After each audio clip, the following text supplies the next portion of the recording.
All right.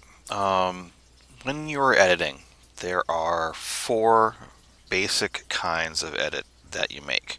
You're either going to be making some kind of a straight cut, also sometimes called a butt cut. Not often, though. It's usually just called a cut or a straight cut. You got a dissolve, wipe, or a fade. Anything you do is going to be one of these four. Now, what are these kind of edits? A cut is an instantaneous change from one shot to the next. That means just goes boom, one shot next. It's the most common kind. It is definitely seen the most. Yeah, if it goes from one shot to another shot, there you go. That's a cut. A dissolve. This is the one that in a minute gets a little bit trickier to remember the definition, but use this definition. This is a good one. Dissolve is a gradual change from the end of one shot into the beginning of another. Okay? A dissolve is a gradual change from the end of one shot into the beginning of another shot.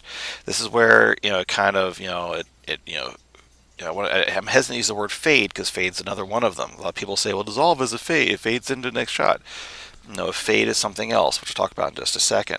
But a dissolve is a gradual change from one shot into the begin from the end of one shot into the beginning of another shot.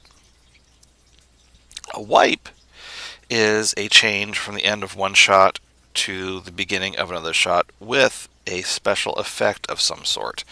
A wipe is anything other than a dissolve or a fade. So if they're, watch anything on sports like NFL or NBA or whatever, whenever they're doing the montages of really cool scenes of sports, and this image will flip over on itself. It will peel away like a page. I mean, nothing behind it. There'll be a big flash, and the next image comes on. Those are all wipes. They're all over the place. It's just basically when you leave the end of one shot and we start a new shot with an effect. So it can be any kind of an effect. That is a wipe.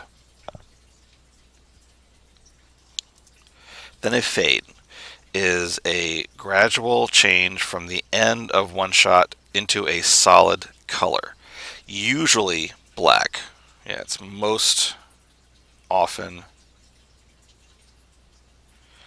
black. You've heard the term fade to black. That's what you're doing. You're fading to black. But a fade can be a gradual change. So you can fade to white. You can fade to red. If you've ever seen the movie Total Recall, the original one with Arnold Schwarzenegger, the whole movie is a dream, not to give things away. And at the end, it fades to white. And the director, Paul Verhoeven, said the reason why he wanted to fade to white was because it wanted to symbolize him waking up from his dream to a bright light. But a fade is a gradual change from the end of one shot into a solid color. It usually marks the end of a scene or the end of the movie. So those are your four. Let me go back, just going to look at them again. You got your cut, dissolve, wipe, and fade. A cut is a straight edit from one shot to the next, or a straight transition from one shot to the next one. Dissolve is a gradual change from one shot, of the end of one shot into the beginning of another shot. A wipe is a change from the end of one shot into the beginning of the shot with an effect, and a fade is the end of one shot into a color. And everything you do as an editor, every technical thing you do as an editor when you are editing is going to be one of these four things. Okay, now we'll get into the artistic use of these, but for now, just on a literal, what am I doing here? You were doing a cut, you're doing a dissolve, you're doing a wipe, or you're doing a fade. All right, now, when you're editing, now this is sort of an artistic and a technical side of things. There is a concept called jump cuts. And I should say you usually want to avoid them. There are some people that use them artistically, but if you're looking for something to look smooth and natural, you definitely want to avoid jump cuts. That's why I say avoid jump cuts unless you want to use them on purpose.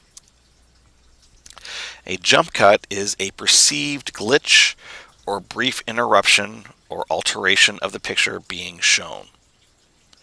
And I'll send you guys a couple of links to videos that show examples for all these things.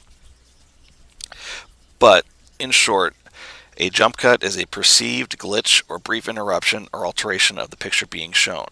A jump cut is basically when someone is, it can be as simple as a person in a wide shot is standing holding a glass. You cut to a medium shot and the person's hand in the same place, but the glass is gone.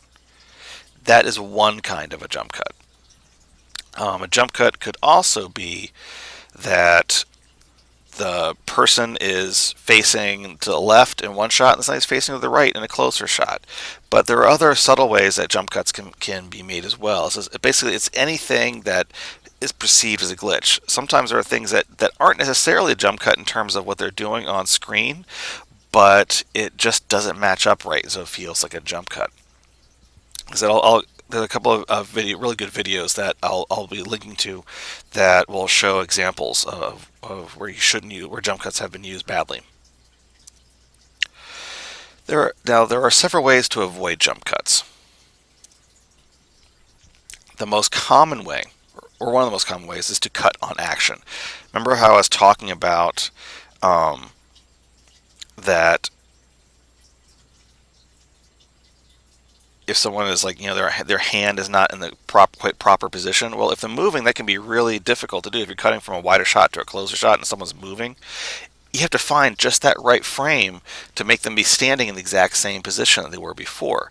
Well, a real good way to do this, instead of cutting from when they're standing still to when they are moving, you do what's called cutting on action.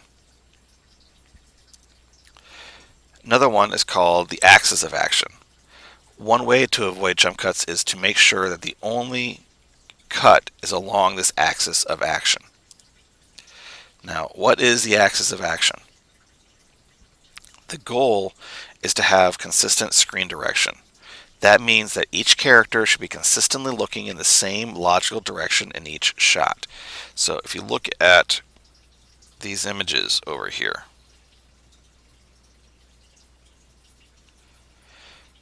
woman A is always staring at woman B. And what we're doing here is that we're following the 180 rule. In that our camera, when we are editing, should never cross this line. What you're doing is you're imagining that your subjects that are straddling the fence, and wherever you put the camera, it needs to stay on this side of that line, of that axis of action. And if you do that, then the cameras will be properly oriented. Because if you look over here at this image, suddenly their orientation to one another has shifted.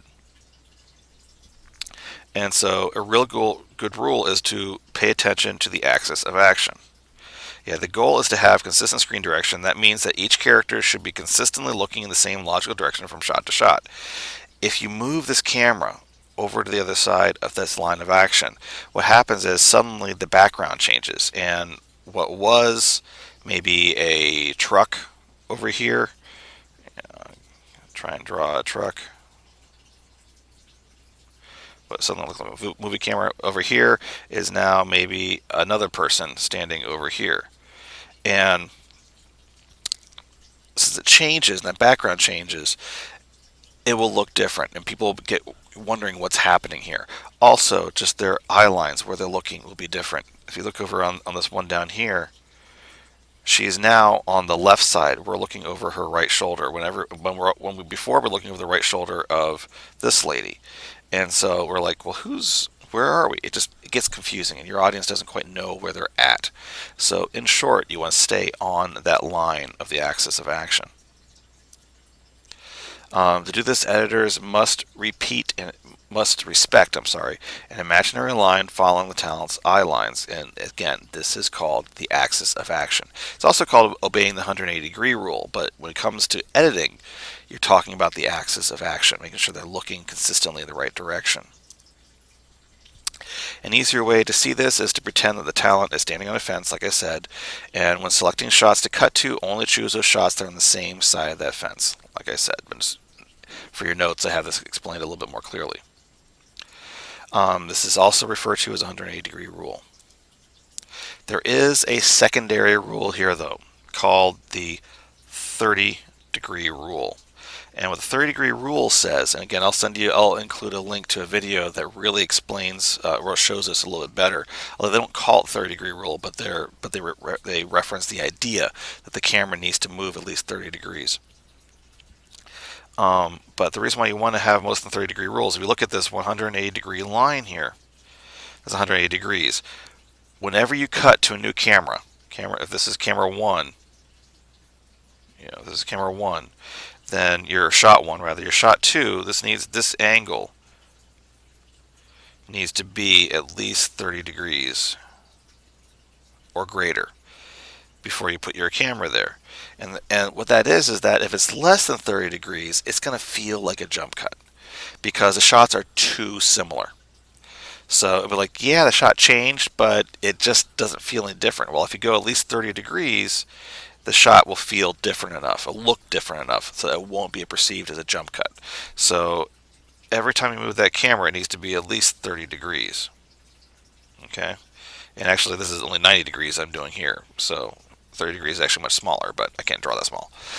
So you want the camera to move at least 30 degrees, and that's called a 30-degree rule.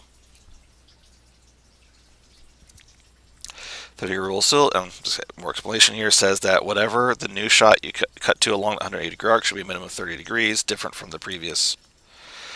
Anything less than 30 degrees will look too similar to the previous shot, and therefore will look like a jump cut. Alright, now going back to cutting on action. I'm going to show you a sample here on cutting on action. Let's take a look actually at this clip. Now watch this. Camera's moving in, and then he's turning around. So back this up. Oop, too far. Watch this again. Watch this a little bit more through. He's pouring him coffee.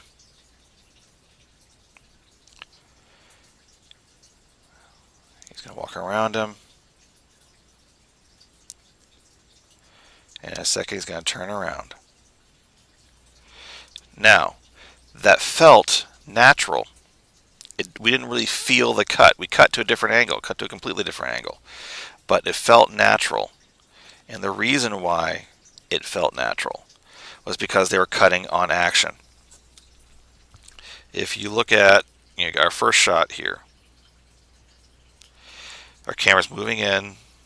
It's moving in, and actually in this shot he starts to sit up when he hears that music, just a little bit, and then we cut to this one where he finishes sitting up and he turns around. By cutting on that action of him suddenly jerking and sitting up, our eye doesn't feel like he's not sitting in the exact same position that he was in the previous shot, and so any slight differences in how his body was, we don't notice as much. In fact, if you look here, let me erase some of these. In this shot, he's only holding the coffee cup with one hand. In this shot, he's holding the coffee cup with two hands. But I bet you didn't notice it in the video that his hands weren't the same when he jumps like that. So whenever possible, you want to try to cut on a character while they are moving. The audience will not notice slight differences in their posture or the motion of the characters. Okay, so that's cutting on action, and you'll see plenty of examples of that. I'm also going to include a link to a video by Lindsey Sterling where she is actually matching her movement from location to location to location, and no special effects are involved. It's literally just her cutting on action to match that action of her movement that sells that movement. It looks like a special effects, but it's all just done in the cutting. That's all for now. And if you have any questions, please definitely email me or give me a call. Thanks.